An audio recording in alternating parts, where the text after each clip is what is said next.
Black Panther Wakanda Forever disebut apik menutup Marvel Cinematic Universe atau MCU fase keempat ini setelah sejumlah film maupun serial Marvel mendapatkan nada negatif setelah Avengers Endgame. Lalu apakah ketiadaan dari Chadwick Boseman atau King T'Challa ini akan berpengaruh pada sequel keduanya ini? Kita akan bahas lebih dalam bersama movie reviewer dari BCU atau Breakdown Channel Universe, Rian Maulana. Selamat malam, Mas Rian, apa kabar? Selamat malam Mas Bram, baik sekali. Baik, alhamdulillah dalam kondisi baik. Sebelum saya menanyakan apakah ini kemudian menjadi sebuah penutup yang cantik begitu untuk fase keempat, apakah kemudian ketiadaan King T'Challa ini menjadi hal yang negatif atau menjadi sebenarnya tantangan untuk Wakanda Forever kali ini, Mas Rian? Ya, sebelumnya kalau menurut saya dan mungkin kebanyakan fans yang sudah menonton, ini tuh menjadi salah satu film atau film penutup dari Phase 4 yang cantik sekali. Setelah sebelumnya memang film-film yang sebelumnya itu banyak mendapatkan kritikan ya. Dan setelah munculnya Black Panther Wakanda Forever ini cukup membuat Phase 4 ini menjadi bagus gitu. Seperti jadi menutup dengan indah lah kurang lebih. Dan ketidakhadirannya Chadwick Boseman sebagai Black Panther di sini justru tidak mengurangi indahnya film ini. Banyak yang menilai kalau film ini tuh menjadi love letter khususnya untuk si Chadwick Boseman sendiri, gitu. Ya, menjadi sebuah ini ya, menjadi sebuah persembahan, menjadi sebuah tribute untuk Chadwick Boseman tentunya.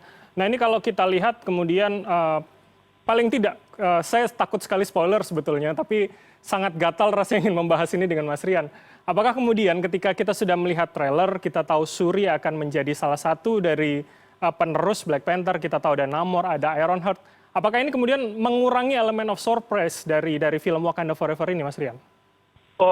Kalau menurut saya enggak. Yang mereka tampilkan di trailer, bahkan sudah banyak teori yang menebak kalau Shuri bakal jadi the next Black Panther, justru tidak mengurangi sama sekali elemen of surprise dari filmnya. Karena ada banyak sekali hal yang mengejutkan di filmnya yang tidak dimunculkan di trailer, bahkan tidak ada yang mengira.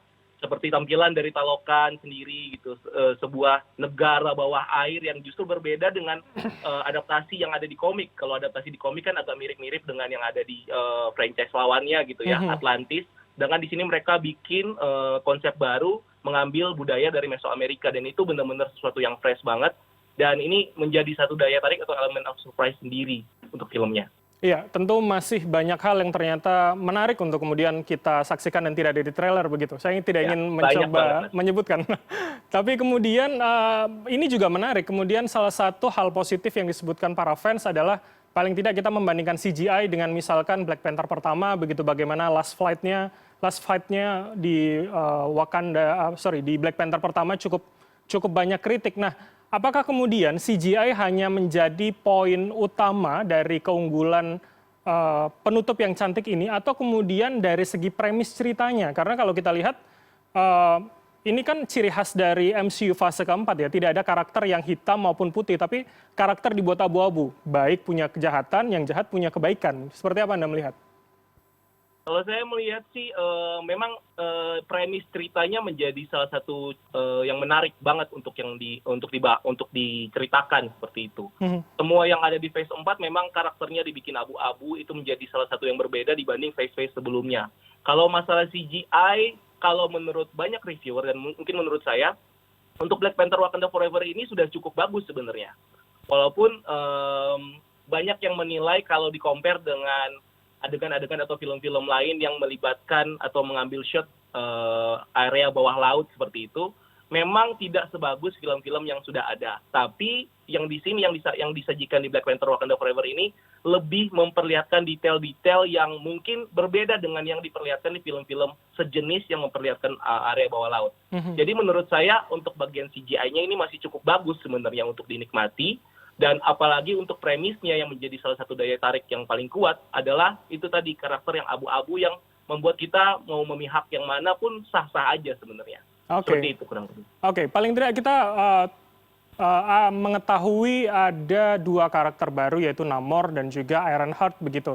Tapi ada juga yang kemudian banyak netizen, banyak fans MCU yang mengkritik bahwa tidak ada eksplorasi background yang jelas, tidak ada building pondasi cerita yang jelas untuk kedua karakter. Mungkin saya relatekan dengan America Chavez di Doctor Strange begitu. Apakah Anda melihat demikian? Apakah itu menjadi hal yang minus untuk film ini, Mas Rian? Oh, justru kalau yang saya lihat di film ini menjadi background cerita untuk dua karakter ini. Bahkan ya mungkin kalau sedikit tis aja ada karakter lain yang juga bakal dimunculkan di film ini. Jadi kalau mungkin mau lebih mau lebih in touch lagi harus nonton filmnya. Dan kalau mau melihat lebih detail lagi, kita bakal tahu di sini background dari kedua karakter ini. Yang saya sebutkan adalah Namor dan juga si Shuri ini. Jadi kedepannya dari film ini sudah terlihat bagaimana mereka akan terlibat lebih dalam lagi di petualangan mungkin bersama Avengers atau bersama yang lainnya di phase berikutnya. Oke, ini Anda sepertinya sangat ini ya, cukup rapat gitu menutup, juga tidak ingin spoiler pastinya. Oke. Ya, karena akan mengurangi rasa excitement kalau kita udah kena spoiler yang besar-besar gitu ya, pas kita menonton filmnya ya udah ketahuan. Tapi ketika kalau kita nonton benar-benar tanpa pengetahuan zero spoiler gitu, itu akan menjadi experience yang benar-benar enak banget untuk kita bawa gitu ketika keluar dari bioskop setelah nonton filmnya. Oke, saya kembali ke soal tadi di awal kita sempat membahas bahwa ini adalah sebuah penutupan yang cantik begitu bagi fase 4. Apakah kemudian ini akan menjadi titik terang, menjadi hal masa depan yang cerah begitu, apalagi kita tahu Ant-Man Quantumania akan menjadi pembuka fase 5, kemudian di sisi lain universe lain sedang berkembang dan juga mendapatkan perhatian publik. Anda melihatnya MCU akan masih menjadi favorit begitu? Kalau menurut saya memang kemenangan mereka di 3 fase sebelumnya ini membuat MCU ini berada di atas angin ya. Jadi disitulah mereka berangkat untuk memulai phase 4 ini dengan banyak eksperimen. Kita lihat ada berbagai series dan film yang mereka benar-benar nggak banyak memikirkan rating atau apa gitu ya. Mereka benar-benar eksperimen dengan karakter, dengan cerita, dengan apapun yang mereka sajikan. Dan setelah itu mereka tahu kalau mereka tidak melulu harus bereksperimen. Mereka harus konsisten dengan apa yang diinginkan fansnya. Makanya di phase 5 yang saya lihat dengan trailer yang sudah dimunculkan Ant-Man and the Wasp Quantumania dan sudah dimunculkan big villain-nya ya, itu kayaknya mereka udah mau benar-benar ngegas nih setelah ini. Setelah melakukan banyak eksperimen dan setelah itu di phase berikutnya ini mereka udah siap lagi bersaing kalau menurut saya ya. Karena ya kalau kita lihat studi-studi yang lain memang udah siap banget untuk melawan dan kali ini kayaknya dengan banyaknya kritik dari fans ini sudah waktunya ya untuk Marvel Cinematic Universe untuk bangkit lagi mengembalikan kejayaan mereka di 3 phase sebelumnya. Oke, sebelum terakhir ada pertanyaan ini yang cukup mengganjal buat saya. Apakah kemudian semacam tren regenerasi rasanya setiap main hero dari kemudian fase 1 sampai 3 ini punya penerusnya. Apakah itu masih akan cukup laku dan masih cukup diikuti oleh para fans MCU paling nggak di Indonesia begitu, Mas Rian? Kalau menurut saya memang ada yang suka, ada yang enggak untuk regenerasi. Tapi yang pasti di luar regenerasi ada banyak lagi karakter yang sebenarnya belum diperkenalkan oleh Marvel Studios.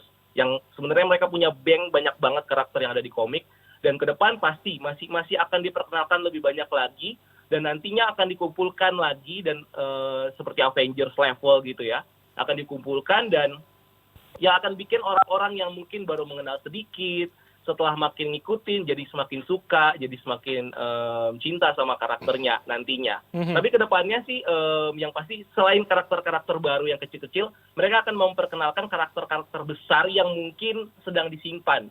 Let's say X-Men gitu ya, yang sekarang tuh banyak sekali ditunggu sama fans gitu. Jadi akan ada gongnya seperti itu nantinya bakal memperkenalkan seperti X-Men atau karakter-karakter lainnya. Oke, apalagi kemudian Namor sudah diperkenalkan sebagai salah satu mutant, ini rasanya fans sudah menunggu apa jangan-jangan mutant berikutnya adalah X-Men begitu yang diperkenalkan. Oke, terakhir tolong dijawab cepat jika bisa kita urutkan begitu dari yang terbaik nomor 1, Anda menempatkan Wakanda Forever di nomor keberapa?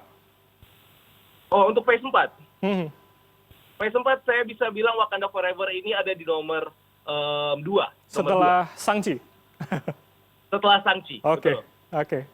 Oke, artinya cukup baik gitu menutup fase keempat. Tentu ini menjadi salah satu fan service juga untuk semua kritikan dan tuntutan dari kemudian fans yang ada di Indonesia. Terima kasih atas waktu Anda, Mas Rian Maulana dari BCU Channel telah berbagi bersama kami. Selamat malam, salam sehat. Selamat malam, salam sehat.